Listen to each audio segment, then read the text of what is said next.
So let's start with powerful metrics for sales management. And there's a book called Cracking the Sales Management Code by Jason Jordan. If you are into sales, I highly recommend reading this book, especially for analytics. It has a lot of great information. It can help you also understand better the processes, kind of metrics that might relate to your business. So highly recommend. Anyhow, Mr. Jordan, he researched through several large organizations, and the main idea was to learn from these organizations key metrics for effective sales management. And in this research, he gathered more than 300 different kind of metrics, a lot of metrics. So a lot of people using a lot of different ways to looking at data. But one of the things that he did, which I thought it was very insightful, that sometimes we don't really think hard about it, is can we manage this metric? Can we actually influence it? How much effort should we put into analyzing metrics? And it's a process. Quite often when people start measuring and trying to managing things, they have an idea of what might work. They give it a shot, and quite often they realize it's not ready, it's not right. They have to twist it, tweak it, change it. And it's a journey. It's part of the process. But being able to measure something and act on that measure is critical. If it's just an information that nobody acts on, it's usually not that critical. So a big chunk of this book message was, can we manage this metric?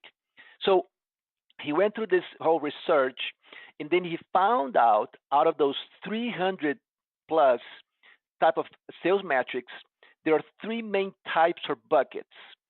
The first are the sales activities, like calls, emails, visit to clients, demos, things of that nature. Sales activities are usually things that are easy to measure, how many you are doing, and usually they are fully controllable in a way.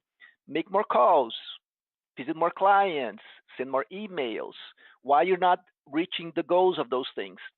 So sales activity is usually something kind of almost 100% within the measurement and the management of metrics in a sales organization. Now there are the sales objectives. Well, sales objectives is pretty much, are you getting more opportunities open to push through the pipeline? Are you being able to move them quickly, or how long it's taking to move from one step of the pipeline to the next one? So those things are your objective. You want to get more opportunities, you want to get them moving forward and eventually to close them, of course. And these metrics are usually called or very useful for checking your sales process, how it's going, and how can you tweak your different processes, your different interactions, the speed, the approach, what materials you should send, looking at different trends across the whole sales process to try to create more things in the sales objectives step of the metrics.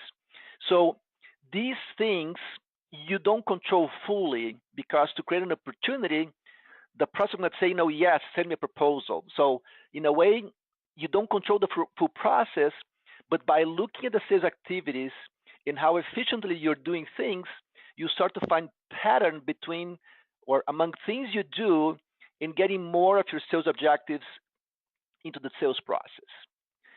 Finally, what's the ultimate goal is the actual business results. How many sales you're getting? How many new contracts have you closed?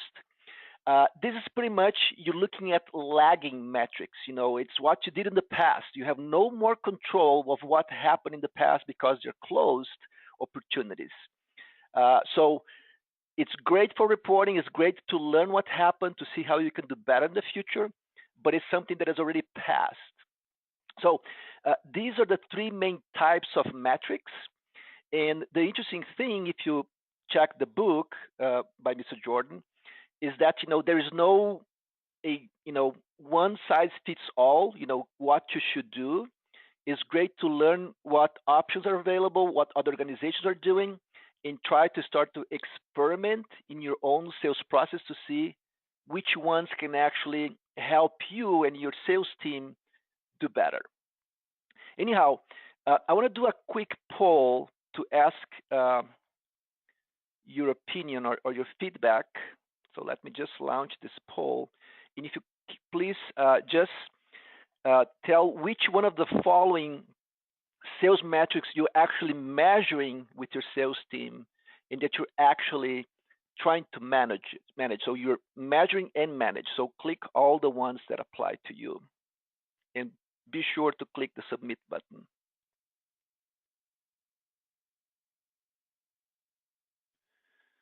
Ten more seconds. 5 more seconds. All right, I'm going to close the poll and just share the results. So most are measuring the results, a bunch of objectives, and actually about half checking the activities. Pretty good. Thank you very much. All right, so this is actually what Mr. Jordan found on average among this organization that he was dealing with. As a guideline, these organizations are they have fairly efficient sales processes, and he found that a good chunk of their metrics was around sales objectives, a small amount on sales activities, and relatively well for business results. If you just remember what we just looked at our own survey here, we got 80%, 86% for results, 71 for objectives, and 57 for activities. So we have a little different arrangement here. There's no right and wrong. I'm just conveying that for these organizations, they found out that and if your sales process is fairly mechanical, quite often there is less management of sales objectives and more kind of doing sales activities. If your sales B2B is more complex, sometimes you have to work harder and get more things into the pipeline so they can move into your sales objectives. So those specific things of your own business, you have to see which one to apply better and then try to increase the buckets depending on those kind of needs.